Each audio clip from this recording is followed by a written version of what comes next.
Puji Tuhan, haleluya. Berjumpa lagi dalam renungan firman Tuhan, Yesus Jawaban. Sebelum kita masuk dalam renungan firman Tuhan, mari kita berdoa.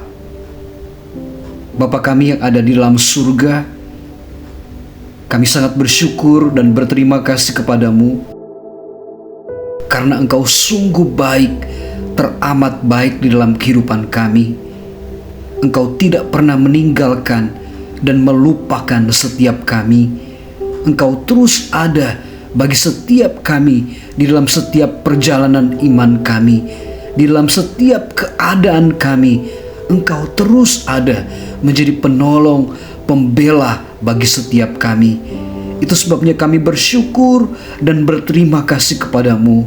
Terlebih saat ini kembali kami akan mendengarkan isi hatimu. Mari ya Tuhan, berbicaralah bagi setiap kami agar apapun yang boleh kami dengar itu bisa menjadi kekuatan, menjadi pengingat bagi setiap kami untuk kami terus setiap hari, setiap waktu terus mendekatkan hidup kepada Engkau ya Tuhan.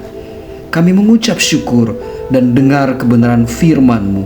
Di dalam nama Yesus kami berdoa. Haleluya. Amin. Renungan firman Tuhan saat ini saya berikan tema Lea berhenti mengejar cinta dan hidupnya justru berubah. Kita membaca firman Tuhan yang terambil di dalam Kejadian 29 ayat yang ke-25. Tetapi pada waktu pagi tampaklah bahwa itu Lea. Lalu berkatalah Yakub kepada Laban, "Apakah yang kau perbuat terhadap aku ini? Bukankah untuk mendapat Rahel aku bekerja padamu? Mengapa engkau menipu aku?" Lea tidak langsung disembuhkan. Ia tetap berada dalam pernikahan yang sama dengan suami yang hatinya belum berubah. Namun sesuatu yang penting berubah di dalam dirinya. Saat anak keempat lahir, Lea tidak lagi menyebut Yakub. Tidak ada harapan baru agar dicintai. Tidak ada kalimat, "Mungkin kali ini." Ia hanya berkata, "Sekarang aku akan memuji Tuhan." Dan anak itu dinamai Yehuda. Disinilah titik balik Lea. Keadaannya tidak berubah, tetapi pusat hatinya berpindah. Ia berhenti menjadikan cinta manusia sebagai sumber nilai dirinya. Banyak perempuan hari-hari ini hidup seperti Lea sebelum Yehuda.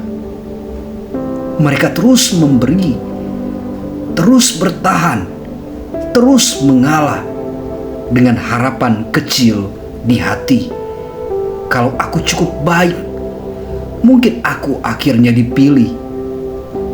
Namun semakin dikejar, cinta itu terasa semakin jauh. Lea mengajarkan bahwa menyembah Tuhan bukan berarti luka hilang seketika. Menyembah berarti berhenti menuntut manusia, mengisi kekosongan yang hanya Tuhan bisa isi. Yang lebih mengejutkan, dari rahim Lea, perempuan yang tidak dicintai, lahir garis keturunan terbesar dalam sejarah keselamatan. Dari Yehuda lahir Daud.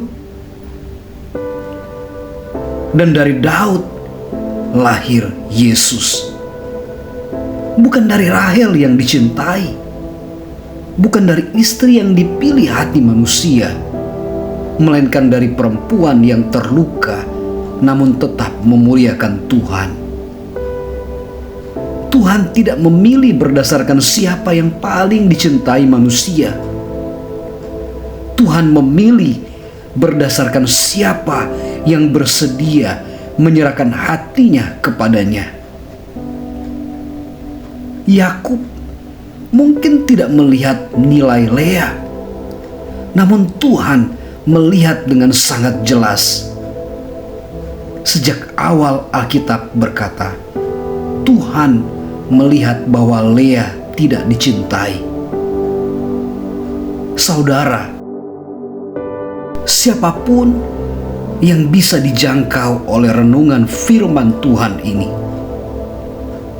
jika hari ini engkau seperti Lea, lelah mengejar pengakuan, lelah berharap pada hati manusia, ingatlah ini. Saat engkau berhenti mengejar cinta manusia dan mulai menyembah Tuhan, hidupmu tidak kehilangan makna. Justru disitulah Tuhan mulai bekerja paling dalam kehidupan setiap kita. Ingat, jika kita terus percaya kepada Tuhan, kepada jalan-jalannya yang ajaib, Ia akan membawa setiap kita kepada jalan-jalannya yang sempurna. Amin firman Tuhan. Puji Tuhan. Haleluya.